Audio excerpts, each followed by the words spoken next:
Hey everyone, this is Alex at Rookie Crochet, and this video I'm going to be sharing a couple of the crochet projects I have been doing and completing this week.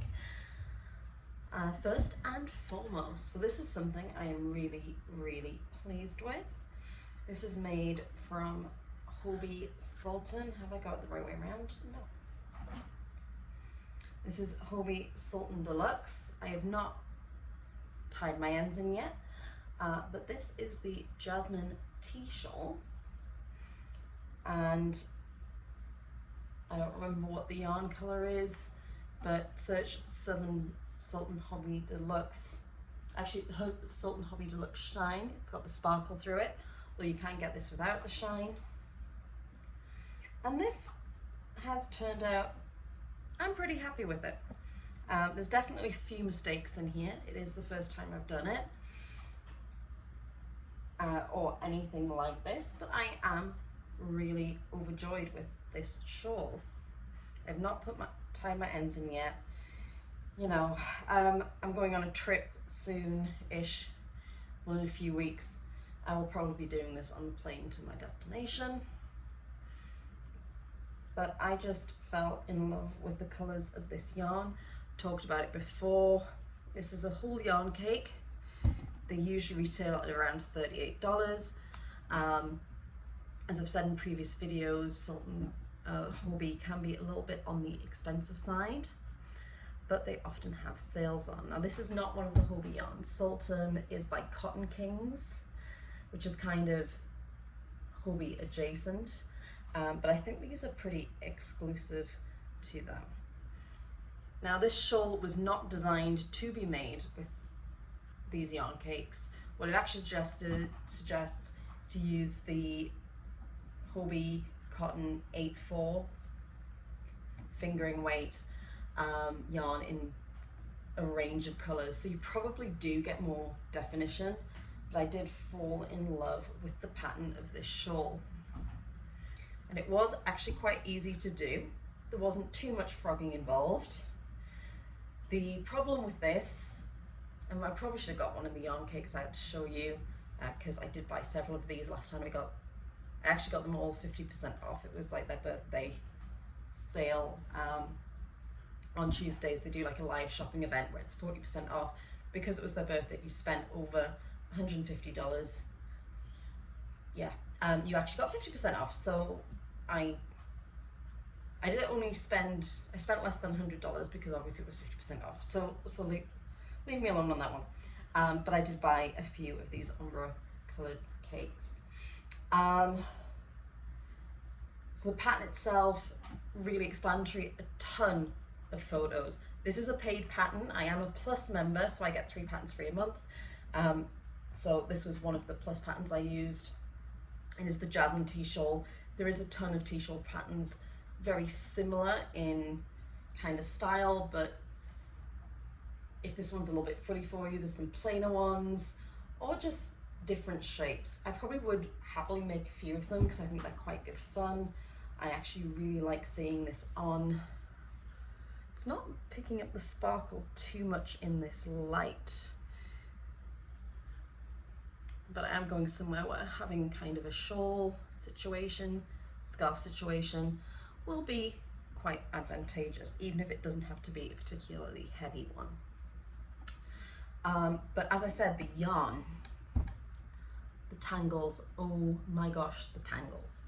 And one of the reasons I like the idea of having a whole yarn cake is so I didn't have to join and worry about where the knots were going to come undone. I spent probably at least half the time, again, of crocheting this shawl trying to untangle these knots without cutting, and I had to give up and cut 4 times. At least 4 times. It was really irritating. I don't know whether I was just unlucky with this particular cake, but I have noticed that people have had problems with knots in these cakes. You know, I've seen that people have kind of, you know, wound them themselves, but then you end up going the other way, so then do you have to rewind to get it the right way to make sure there isn't knots? I don't know. And Another thing is these are 800-meter balls. If you don't have a large enough yarn winder, I know I don't, I have a frilly little wooden thing that I thought was pretty and probably was completely unpractical when I requested it as a gift. So yeah, that was kind of a big letdown. So if you are going to go for those cakes, which I will post below, I would strongly suggest be ready for knots. So that kind of sucked. But overall, this is a project I'd really wanted to make for a while. I was really excited to start it, and it has come out really nicely. And as I said, the pattern, I had a little bit of frogging in a couple of places where I missed a point, but I picked up the pattern fairly easily. It looks really complicated, but each row kind of just makes a lot of sense. There's a lot of photos. The other nice thing is it actually shows you the crocheted kind of diagram patterns. You know how if you've never seen one, there's lots of different symbols for different stitches. So because it had all three bits together, it meant I've started to learn to read those patterns too. So Hobbi did do a really, really nice job of creating the pattern, and I've worked with a couple of their patterns now, and they're all very, very similar. So that is something that's really, really nice. I think Hobbi do a really good job of being a yarn store. I feel like they're slightly even more geared to crocheters than knitters, although I don't personally knit, maybe it's a bit even. And they have lots of crochet patterns, a ton of yarns. They know that people will go for the sales. They do bingo on Monday, which is completely free. It's automated. It's like an hour-long show, 10 a.m. Central Time. They have live shopping on Tuesdays, and they have quizzes on Thursdays, and they always, always, always have sales on. So they do a really good job of kind of drawing you in and buying their products, but then they try and make their products easy to use with these fantastic patterns and having such a array. There is also a ton of free crochet patterns that you can download without having to buy anything ever. So it's a great site to get on, and it kind of almost makes you want to buy from them. Also, I've had a couple of instances where I've contacted customer service, not because I've had a problem, but just because I've had a question. So the first time I needed to block some yarn for a project, there was silk in it, and I was really confused over, am I going to ruin this silk if I use steam? Should I use cold water? What's the best way to do it? I had a reply within 24 hours from a real person that I could then email back, which was phenomenal. So I can strongly advise looking at Hobbi, especially if you're first starting out, because it's a really good one-stop place to get a lot of good information from. And watching like the live shopping, they give you some really good tips on yarn. They show you some patterns, show you some things that you're able to do. And yeah, it's a whole, they've created this community, and it's just done in a really nice way. I really enjoy them. The other project I'm working on, now this is not everyone's cup of tea, I will be honest. This is going to be a shrug, and currently I have one sleeve. Warning about the colours. So this is one of the Herrschners Halloween yarns. And again, we've got some sparkle happening, and it's green and it's purple. I believe this one's called Witch's Brew. So this is the yarn.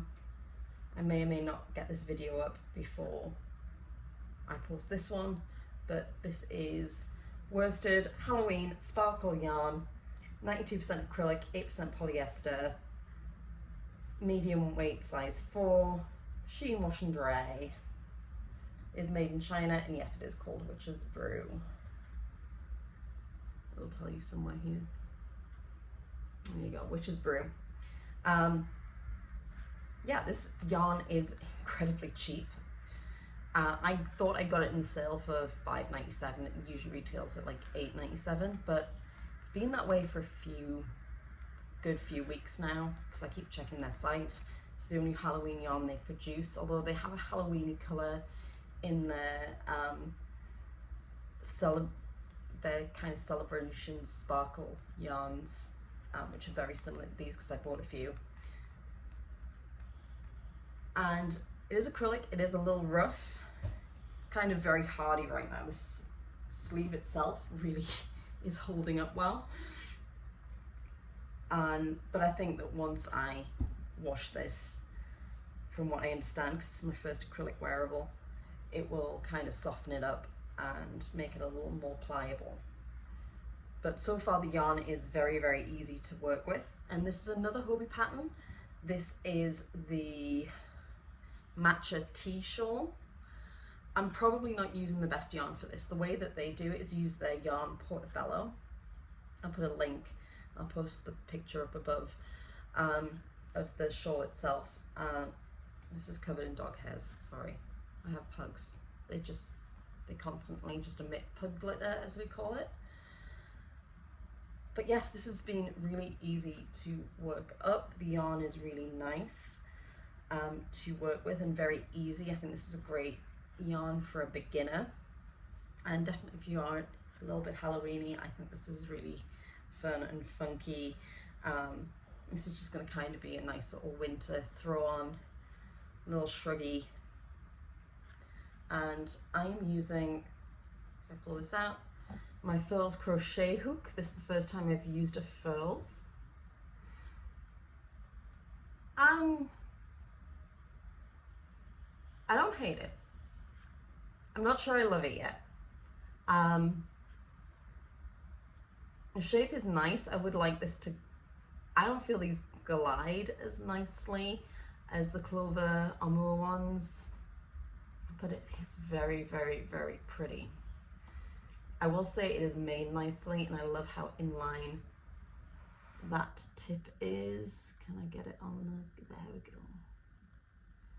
So yeah, it is gliding through, like the hook bit kind of glides back through the yarn pretty well. But I feel the Clover, like, I feel more ease in making it. I'm still torn whether I prefer a thinner hook or a thicker one. Probably I'm starting to think I do like the thinner ones. But I am very, very intrigued as to the metal versions of these. Now, I bought all these furls when they were on offer for their birthday sale. I think they have a Black Friday sale as well. I'll find out. And probably when that goes on, I do want to buy some of the onyx metal hooks just to see what they're like in comparison, because those are supposed to be very, very good, although they are similar prices. The metal hooks are obviously made in one piece. They look very good. I wonder if they feel cold on the hand is one thing. The other thing about the metal ones, as nice and sleek as they look, they aren't this glittery. And trust me, the lighting on the camera is not doing this justice. In sunlight, this thing sparkles. I think sadly though, this is going to be a colorway they're going to get rid of, which is sad because I would have totally got sort of a few more sizes of this just because I do think it's pretty. Oh, so I'll see how I feel about it at the end of this project, and also try it with probably some nicer yarns, because obviously I'm currently using a fairly cheap yarn, although I think it's coming out really nicely. I'll put my arm through. So yeah, it's going to be pretty bulky, but it is nice and warm. It does feel nice on. I have got it in the right place. There we go. So yeah, this is going to be a shrug around the shoulders. I think once it's been in the wash a little bit, it will kind of soften up and move a little bit more rather than be so stiff. But otherwise, I am so far very happy. The pattern is a very, very easy repeat. And yeah, this is another paid one that I got on as part of my Plus membership. I think this one's maybe around the $6 mark. And it's probably going to be better in that nice portobello yarn that's a little bit softer, but I do think this is really funky. So hopefully you'll join me either next week or the week after, see how I'm doing see what other projects I'm going to start working on. And thanks for joining me.